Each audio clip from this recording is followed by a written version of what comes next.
Hey you guys! Back to you, yeah, yeah,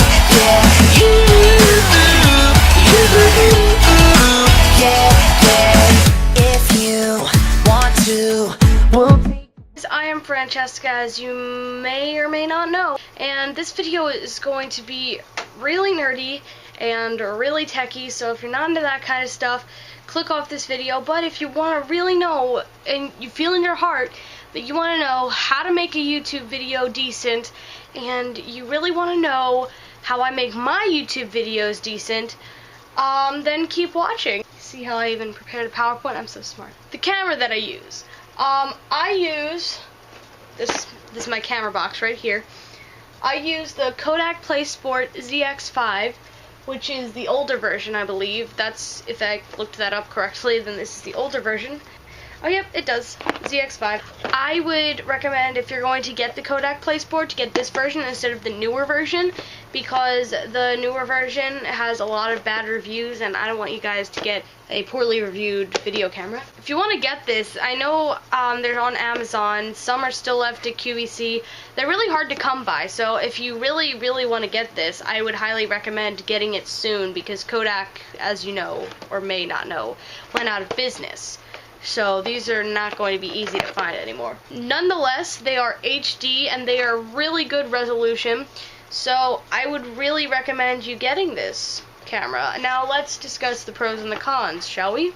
Now this quality for the camera is amazing with outdoor lighting, as you can see with this video that I've prepared for you right here. It's also extremely good at videoing like iPhones and televisions, as you guys can see. It may look a little grainy, but that's just my television. At times, if you're inside, like all cameras, if the lighting is not that good, then it'll be a little bit grainy. Sometimes it's worse than others. I've come to find with this camera that it gets really, really grainy the farther that you zoom into something. So I would watch out for that if you really don't want something that is grainy when you zoom in or makes like a clicking sound.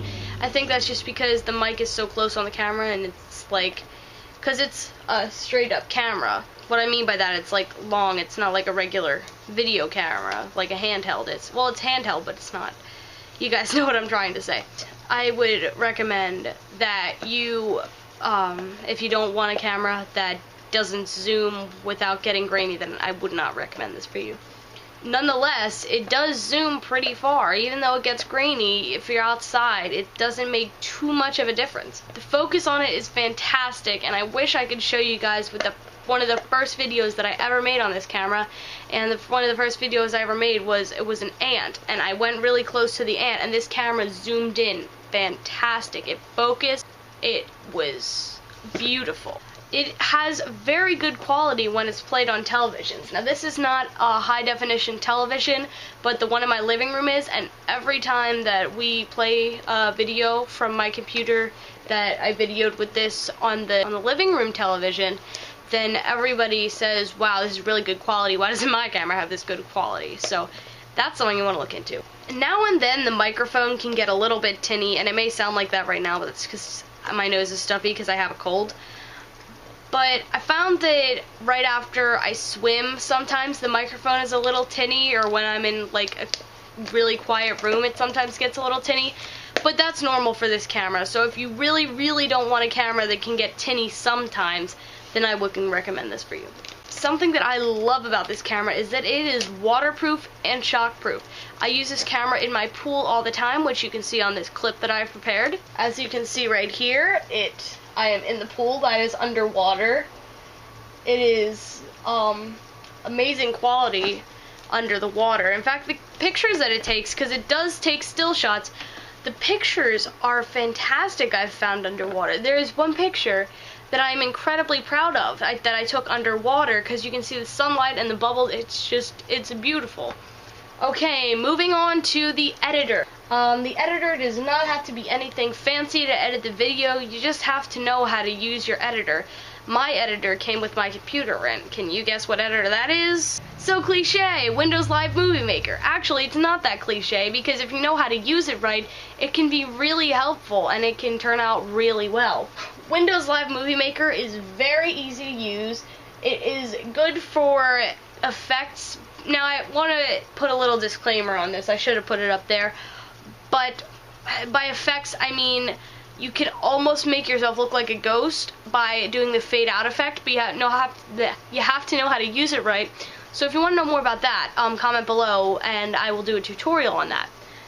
But it cannot do a custom pan. It'll give you like top right, top left, top whatever, top right, top left, bottom right, and you can go like this, or you can go like this, or this, or this, or this. But you can't like start at a certain point that you want to, and it only zooms in for as long as it wants to. You cannot do image overlay, which I've seen a lot of very good YouTubers use, which kind of disappoints me, but I mean, what more can you get from a free software? I would say it's extremely alright to use it for a YouTube video or to use it for an amateur short film, and I emphasize amateur because, like I said, you can't do custom clips, you can't do custom pans, it all has to be amateur, basically. Moving on to thumbnails, another way to make your YouTube video look pretty, even though it doesn't actually show with the content of the video. This is one of the things that draws people into your video. As you see, these are two custom thumbnails that I have created ahead of time. This one was for how to make Kool-Aid, and this one was for the blindfolded makeup challenge that I did with my friend Shanice. YouTube has been kind enough to grant all of us non-famous YouTubers with custom thumbnails, which is great because it used to only be for the big, partnered, important YouTubers, and now that we get a chance to do it, why not utilize this grant that they've given us and actually do something about it? What I use for my custom thumbnails and for all of my edits, which by the way I do Facebook cover edits, I do all my edits except I did not do my YouTube cover. That was made by a graphic designer named Matt Porsadegi. But my tips for making thumbnails is to use GIMP 2.6.11 for the editing. The reason I say that GIMP specifically is because I've tried out the new GIMP, because when I had reset my computer, I had the old GIMP, and then I think, wow, they have a new GIMP. I'll have to download that GIMP instead of my old GIMP. And I've come to find that you cannot save files in any format other than GIMP's formats.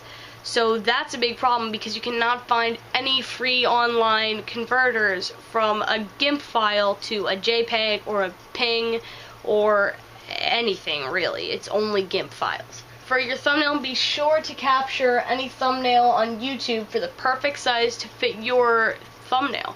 What I mean by that is that you want to, where it has like the little pictures for each video, it could be any video, it could be Shane Dawson's, it could be Joey Graceffa's. You just have to take a screen capture of that, which all Windows computer have. It's if you just click on the start button, you should be see a scissors tool, and that should be able to clip anything that you may need. If you don't do that, then chances are yours will not turn out as well as it could be. As I said, if you're planning on using GIMP 2, do not use the newer version because you will not be able to upload that file to YouTube. For Photoshop, you want to use Alpha Channel, and let me show you what I mean by that. So guys, I am on GIMP right now, as you can see, and I'm going to show you how to make an Alpha Channel real quick. It's not going to be a long tutorial, I'm just going to show you in the middle of this video. So you want to go to Google, get whatever image you want. Feeling lucky, I'll just say that, because that usually brings up. Oh, well, this is gonna need sensors.